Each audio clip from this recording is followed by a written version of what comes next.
पत्रकार साथियों, उत्तर प्रदेश कांग्रेस कमेटी के सभागार में आप लोगों का स्वागत है। लोगों का सौभाग्य है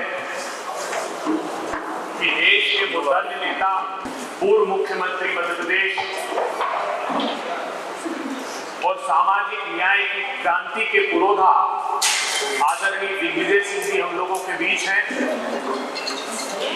मैं आदरणीय दिग्विजय सिंह जी से अनुरोध करता हूं कि वे इस पत्रकार वार्ता को संबोधित करें।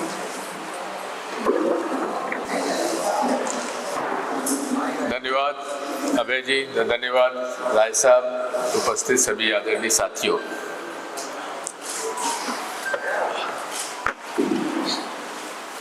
दो 2024 का हमारा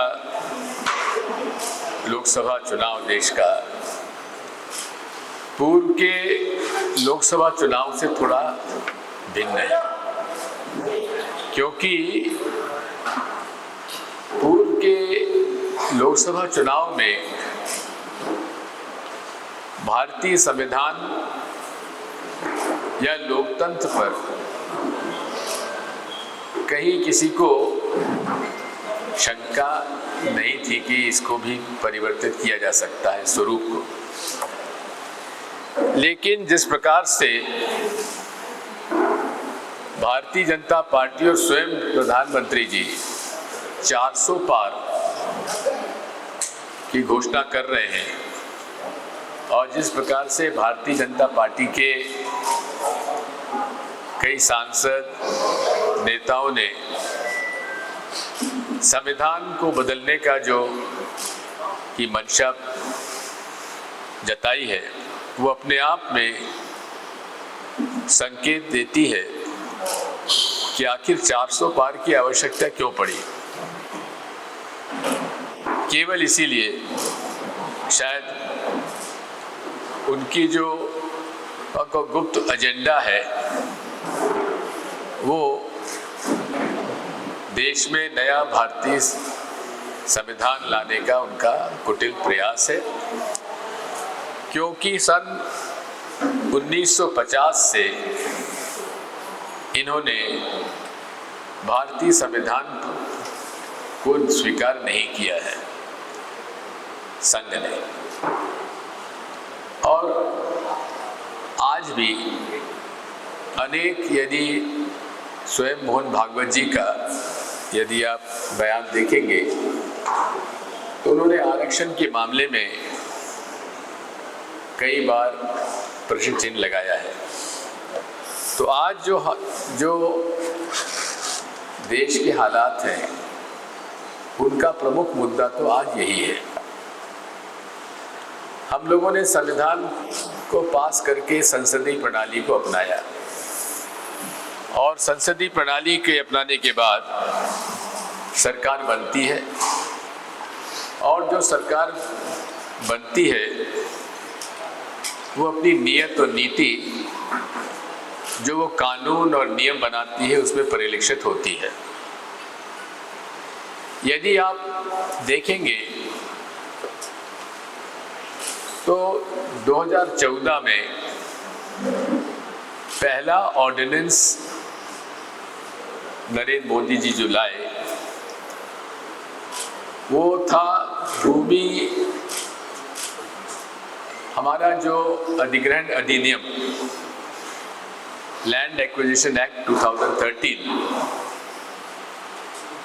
को समाप्त करने का उनका पहला ऑर्डिनेंस था, जिसे कि कांग्रेस पार्टी के विरोध की वजह से वो नहीं ला पाए। लेकिन उसका जो मूल उद्देश्य था कि ग्रामीण क्षेत्र में सर्कल रेट से चौगुनी कीमत दी जाए किसान को और शहरी क्षेत्र में दुगनी, उसको उन्होंने डाइल्यूट कर दिया और राज्यों को अधिकार दे दिया। तो पहला हक उन्होंने किसान का ही छीना। उसके बाद यदि 2019 के बाद आप देखें तो वे 3 किसानों के खिलाफ कानून लाए, जिससे कि किसान और किसान की उपज को कॉर्पोरेट्स को सौंपने का ये कुटिल प्रयास था। मैं बधाई देता हूँ हरियाणा, पंजाब के और कई हमारे देश के किसान संगठनों को, जिन्होंने ये कुटिल प्रयास सफल नहीं होने दिया और अंततः उन्हें वापस लेना पड़ा। इसी प्रकार मजदूरों के जो 44 उनके संरक्षण के लिए कानून थे, वैसे हमेशा मान्यता रही है कि देश में हर साल ट्राईपार्टाइट हमारी मीटिंग्स होती हैं, जिसमें सरकार, इंडस्ट्रीज और ट्रेड यूनियंस ये मिल के आने वाले वर्षों में क्या नियम और कानून बनने चाहिए मजदूरों के, ऑर्गेनाइज लेबर के लिए, उस पर चर्चा होती है। लेकिन पिछले 10 सालों में केवल एक बार ये कॉन्फ्रेंस हुई है। उसके बाद बिना चर्चा करे उन्होंने 44 मजदूर हितैषी कानून समाप्त करके उसको केवल 4 कोड में विभाजित कर दिया, जबकि सारी ट्रेड यूनियंस ने, इंक्लूडिंग भारतीय मजदूर संघ ने, उसका विरोध किया। लेकिन उसके बावजूद भी उन्होंने मजदूरों का हक छीन लिया। इसी के साथ साथ यदि आप देखेंगे कि एक तरफ विचारधारा गांधी, नेहरू, लोहिया की विचारधारा है, जो कि मूल रूप से ये किसान, मजदूर, छोटा व्यापारी, मध्यम वर्गीय व्यापारी, छोटा और मध्यम वर्गीय उद्योग, ये हमारी प्राथमिकता रही है। और उसी के आधार पर अनेक कानून बने, चाहे जमींदारी एबॉलिशन एक्ट से लेकर आज तक। किस तरह से जो मेहनतकश किसान था, उस मेहनतकश किसान को अधिकार दिया गया, लैंड सीलिंग एक्ट लाया गया, और जो मेहनतकश किसान खेत जोतता था उसको मालिकाना हक दिया। और यही एक कारण था जिसकी वजह से इस देश में खूनी क्रांति नहीं हुई। और आज वे सब वो लोग हैं जिन्होंने कि इस देश को हरित क्रांति का स्वरूप दिया। इसी प्रकार से कांग्रेस ने बड़े बड़े बांध, बड़े बड़े उद्योग स्थापित किए और समय के साथ अलग अलग योजनाएं लाए, चाहे शिक्षा के क्षेत्र में, चाहे स्वास्थ्य के क्षेत्र में, हर तरह से देश के विकास में योगदान दिया। एक जमाने में लाखों लोग भूख से मर जाया करते थे, इतना अनाज पैदा नहीं होता था। लेकिन आज हम लोग सरप्लस है और अनाज हम निर्यात कर रहे हैं। लेकिन यदि आप देखेंगे 10 साल में मोदी जी के राज में, मैं जानना चाहता हूं कौन सा ऐसा कदम उन्होंने उठाया जिससे कि किसान या मजदूर का कहीं लाभ हुआ हो। किसान सम्मान निधि के नाम पर वो समझते हैं कि उन्होंने बहुत बड़ा काम कर दिया। 6,000 रुपये साल दे रहे हैं। अब 6,000 रुपये साल दे तो रहे हैं, लेकिन खाद की कीमत बढ़ा दी। जो खाद 450-600 रुपये बोरी में मिलती थी, आज 1200-1400 रुपये बोरी में मिल रही है। और बोरी का वजन भी कम कर दिया, 50 किलो से 45 किलो और 45 किलो से अब 40 किलो कर दिया। इसी तरह से जहां खाद का भाव बढ़ा दिया, वही डीजल का भाव बढ़ा दिया। जैसा मुझे बताया गया है, कई बार हमने अखबार में पढ़ा कि तत्कालीन कृषि मंत्री जी ने कृषि यंत्रों पर, ट्रैक्टर पर जीएसटी माफ करने का प्रस्ताव सरकार को दिया था, लेकिन नहीं किया। लेकिन कांग्रेस पार्टी ने अपने घोषणा पत्र में ये बात का उल्लेख किया है। दो प्रमुख मांग हमारी 3 किसानों के पक्ष में है। मिनिमम सपोर्ट प्राइस का कानून लाएंगे, कर्जा माफी के लिए आयोग बनाएंगे, उसकी प्रक्रिया शुरू करेंगे, और जितने भी कृषि यंत्र हैं, कृषि ट्रैक्टर है, प्लाव है, थ्रेशर है, उन पर जीएसटी माफ करेंगे। साथियों, ये भी आवश्यक है कहना कि किसान की उपज का भाव नहीं बढ़ा, लेकिन तिलहन से तेल और दलहन से दाल और अनाज से आटा, अनाज का भाव लगभग वही है, तिलहन का लगभग वही है, दलहन का लगभग वही है, लेकिन दाल, खाने का तेल और आटा आदि जो प्रोसेस्ड है, उसके भाव तिगने हो गए।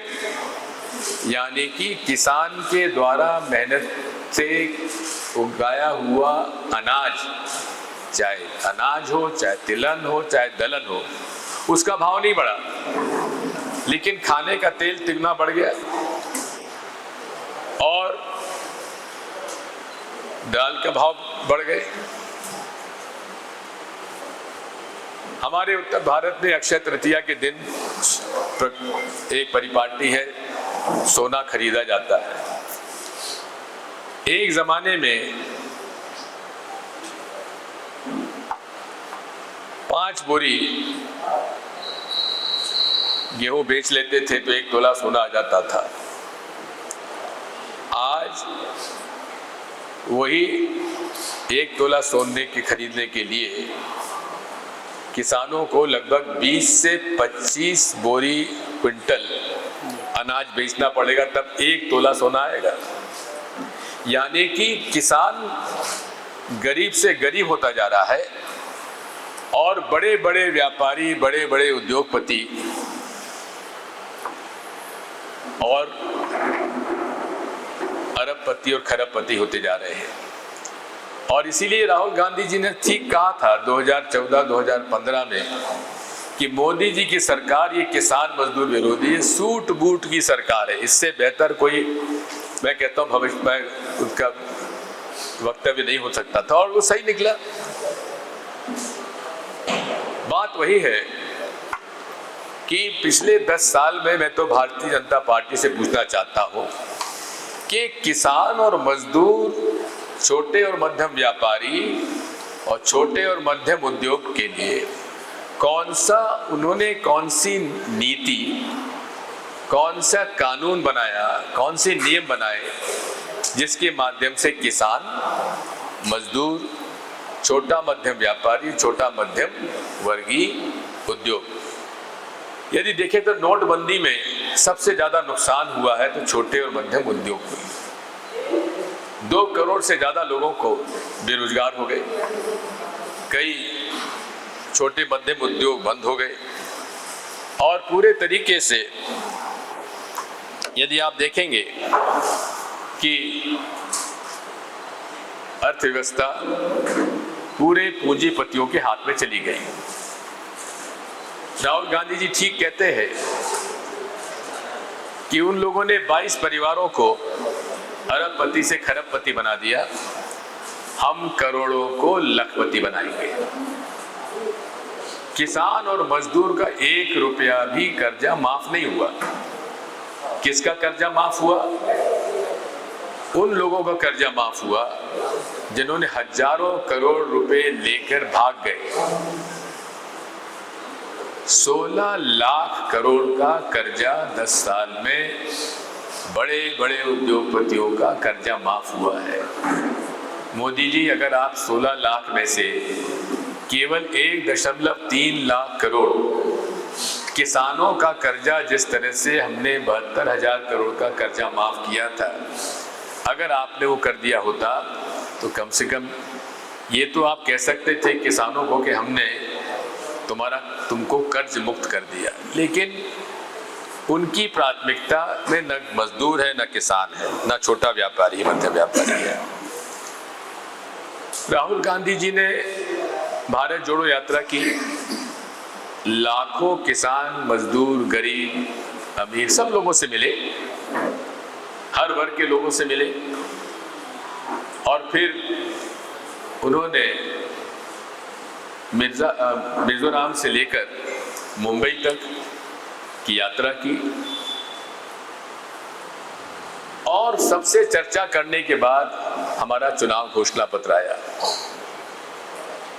और मैं समझता हूं कि बुनियादी तौर पर ये चुनाव घोषणा पत्र वो है जिससे कि गरीब, मजदूर, किसान का भाग्य बदला जा सकता है।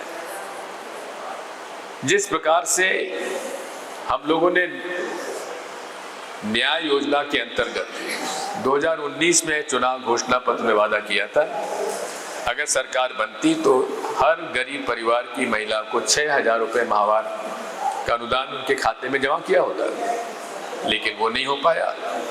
लेकिन अब ये हमारा वादा है कि अगर 2024 में कांग्रेस पार्टी की सरकार बनती है तो 4 जुलाई से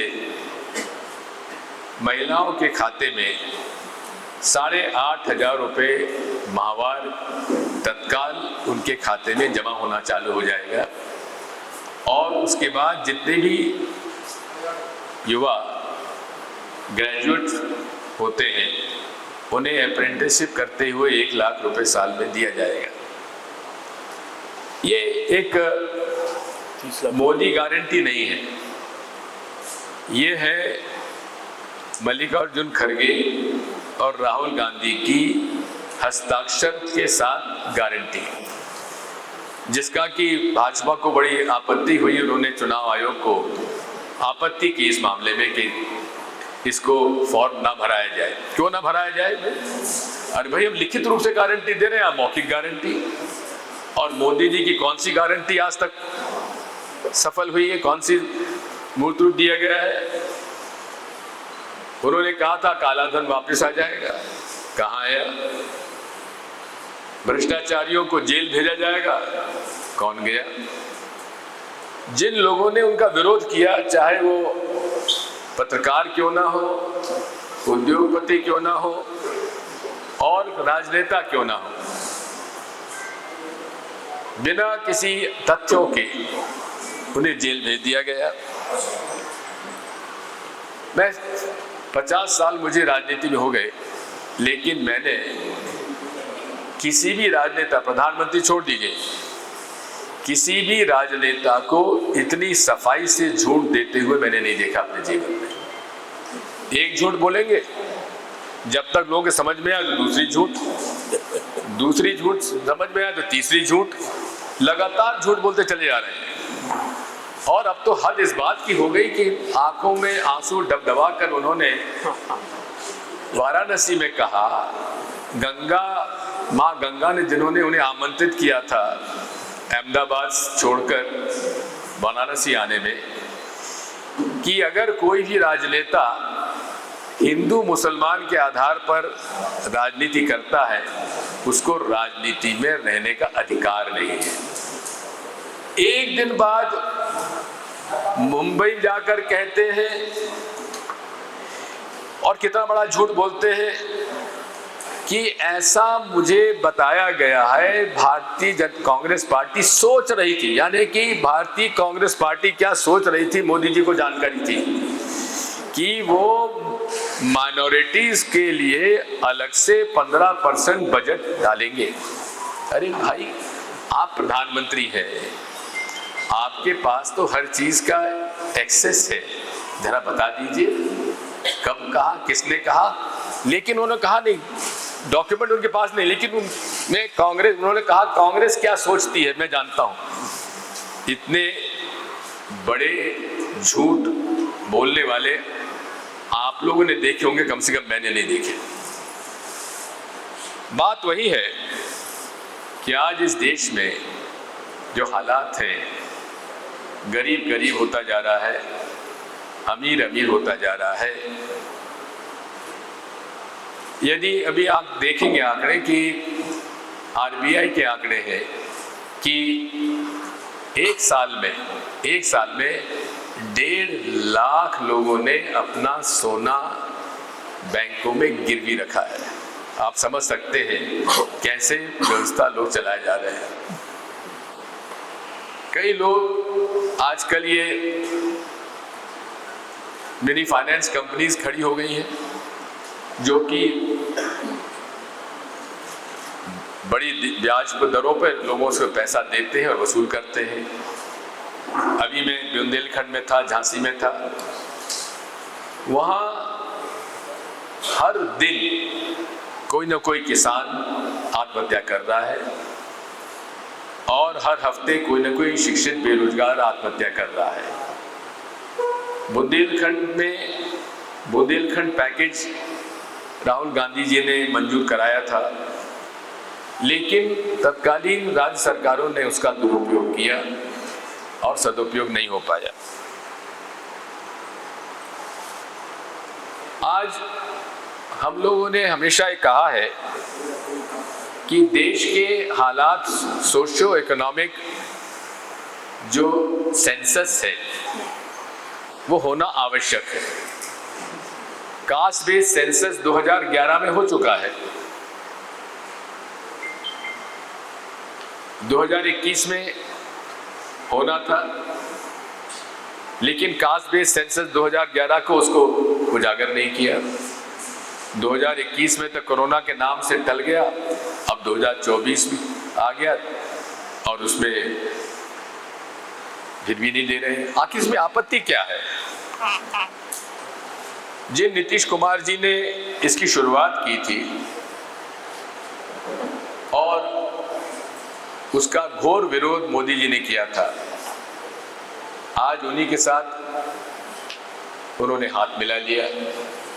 आखिर किसी को इसमें आपत्ति होना नहीं चाहिए।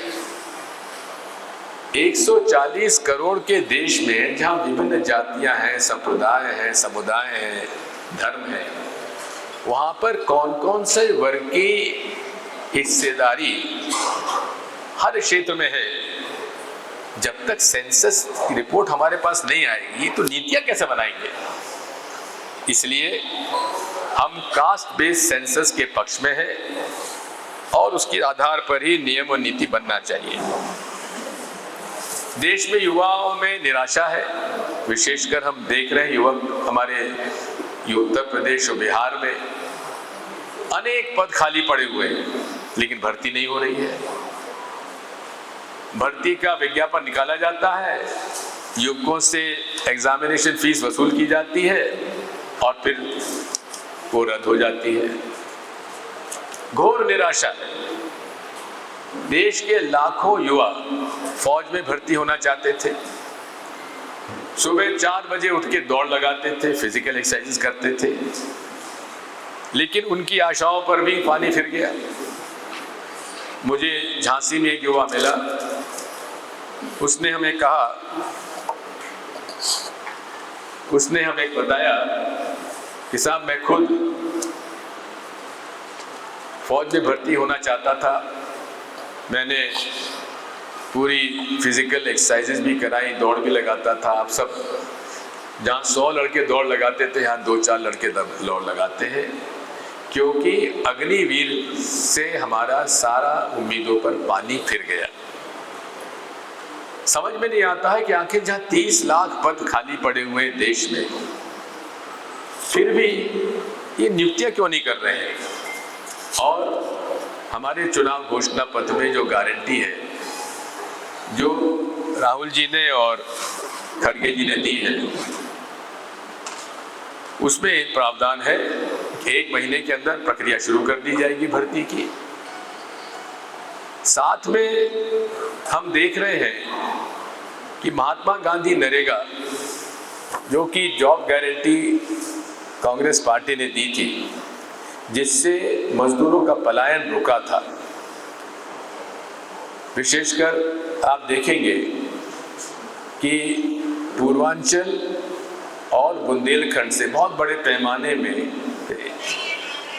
पलायन होता है मजदूरों का। लेकिन मोदी जी ने इसका मजाक उड़ाया था और कहा था कि मैं इसे इसलिए ख़त्म नहीं करूँगा क्योंकि ये कांग्रेस पार्टी का सबसे बड़ा ब्लंडर होगा, इसको प्रमाणित करने के लिए मैं इसे बंद नहीं करूँगा। लेकिन अब उसका श्रेय लेते हैं, लेकिन श्रेय तो ले रहे हैं लेकिन पेमेंट नहीं कर रहे हैं। जैसा बताया गया कि केवल 10 साल में 7 रुपया रोज की वृद्धि की गई है। हम वादा करते हैं 400 रुपये महात्मा गांधी नरेगा की मजदूरी बढ़ा के दी जाएगी। इस तरह से मूल रूप से कांग्रेस पार्टी ने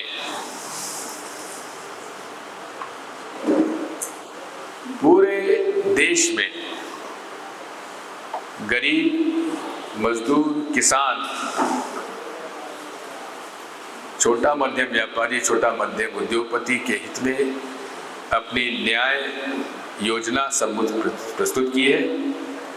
और मुझे याद आता है महात्मा गांधी का वो फेमस कोट कि जब भी तुम्हें कोई निर्णय लेना हो तो कुछ चंद सेकंडों के लिए आंख बंद करके जो सबसे गरीब व्यक्ति हो उसकी तस्वीर अपने आंखों के सामने लाना, बंद करके, आंख बंद करके, और तुम्हारे इस निर्णय से उसके जीवन पे क्या प्रभाव पड़ेगा उस पर, उसके आधार पर तुमको निर्णय लेना चाहिए।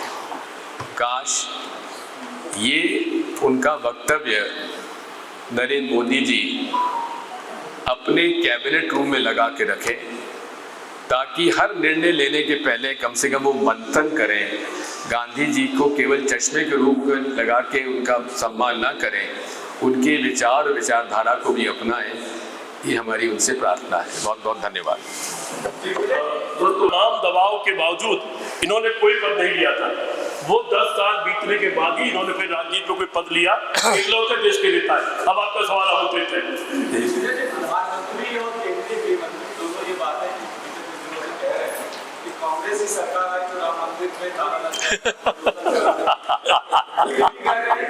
अभी आपने उनका, हाँ जी हाँ जी, ये भी कह रहे हैं प्रधानमंत्री कि योगी आदित्यनाथ से इंडिया अलायंस से परमिशन लेना चाहिए कि बुलडोजर कहाँ और कैसे चलेगा। बात यह है कितना बड़ा झूठ बोलते हैं। अभी उनके जो फेवरेट चैनल है उसी में उन्होंने साफ बोला है कि मैंने कभी नहीं कहा, ये बयान कभी नहीं दिया कि कांग्रेस अगर आ जाएगी तो भगवान राम के मंदिर में बाबरी मस्जिद ताला लगवा देगी।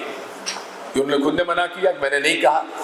जबकि मध्य प्रदेश की 2 आम सभा में उन्होंने कहा है कि 400 पार हमें इसलिए चाहिए ताकि हम भगवान राम के मंदिर पे ताला ना लगने दें। तो अपने आप में ये उनका झूठ बोलना उनके आदत में है, बीमारी है लगता है उनको झूठ बोलने की। जहाँ तक दूसरा प्रश्न आपका है, बुलडोजर, ये बुलडोजर संस्कृति के हम खिलाफ है। कारण यह है कि इसका नियम और कानून में कहीं प्रावधान नहीं है। कोई आरोपी अगर है उसको सजा दीजिए, गंभीर अपराध किया है तो सख्त सजा दे दीजिए, फांसी दे दीजिए, उम्र कैद दे दीजिए। लेकिन उन परिवारजनों का क्या दोष है कि उनका पूरा घर ही उजाड़ दिया जाए? ये मैं समझता हूँ, मैं इसके सख्त खिलाफ हूँ।